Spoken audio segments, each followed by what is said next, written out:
today I'm going to be helping you with some stretching, some flexibility. Should only take about, let's say, 30 seconds per movement. You can spend a little bit longer on each side, so it might be 5 to 10 minutes depending on where you're at. And with these movements, I just want you to know some of them can be a little bit more complex, but most of them aren't meant to, cause you a ton of pain, but they're meant to challenge you. So give these a shot and let me know, what do you think? So for the first stretch, what we're going to be doing is the prone pec stretch. So we're going to be down like this, and we're going to open up just like that, taking that pec down, Maddie. And we're going to go to the opposite side after about 30 seconds. I'm going to speed this up just so I can show you the moves. Opposite side, down, and then we're going to open up that pec just like this. You can kind of push into the ground, almost like a push-up. Good, just like that. 3, 2, 1, good. Now that we got the pec warmed up, the second thing we're gonna do is a thread the needle. We're gonna go through, push down, and then we're gonna open up here and pull.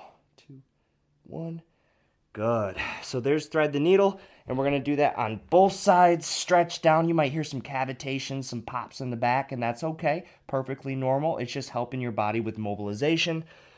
And then we're gonna open up as far as we can. Really squeeze in those shoulders and those rhomboids on the backside. The next thing we're gonna do, this is a nice mobility drill. This is really gonna help stabilize and improve your balance as well as much as it's gonna strengthen.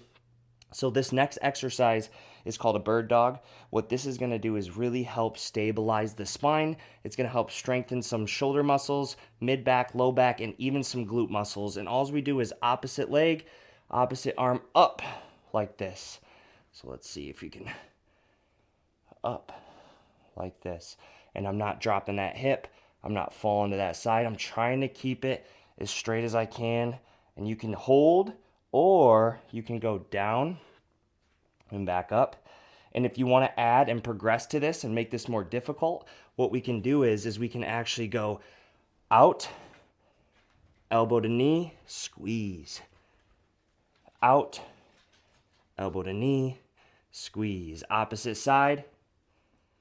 Good. You can do this 8 to 10 times, or if you want to hold it, you can hold for 30 seconds and just try to stabilize that spine and keep everything straight. Next stretch that we're going to get into is the hip 90-90 stretch. I'm a little bit more functional than the average person. This is still a very hard stretch for me, especially for someone who has narrow hips. It gets a little complicated because you're really challenging those deep stabilizers of the hip and also those internal external rotators. So what we're going to do is we're going to get up in a 90 degree here, 90 degree here, and we're just going to stretch forward. Good. And we're going to hold that. You can hold it down. You can try to reach forward and just keep, you'll notice if you don't have a lot of mobility in those hips, you'll notice your body wants to lean away from it. So I challenge you to push that hand down and force this side up. Force that upright. And then at the same time, you're just going to lean forward. And you can go 1,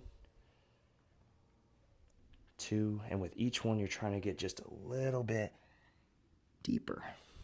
Good. So if you want to progress it, start adding that internal rotation at the same time you're leaning down, or you can sit up and just 1, 2, 3, 4. You can get up to 10 or 30-second holds. The other thing you can do is stretch back and really stretch here in those external rotators.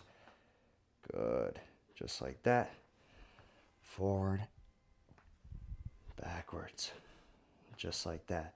And this is going to help unlock those hips and stop that pesky hip pain, the grabbing, the snatching, the popping, the clicking. It really is going to help take care of those things. The last one we're going to do, we're going to sit.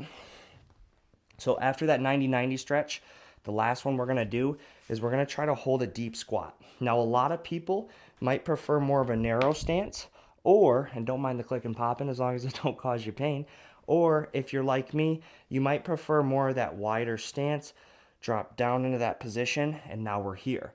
So we're in that deep squat, but from this position, you can grab opposite ankle or push down like this and just open up.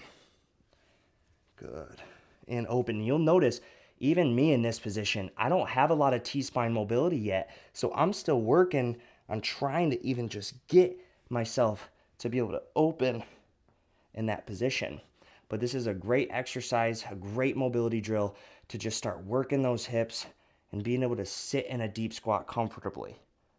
So we got a lot of work to do, but that's why we're here. Let's go.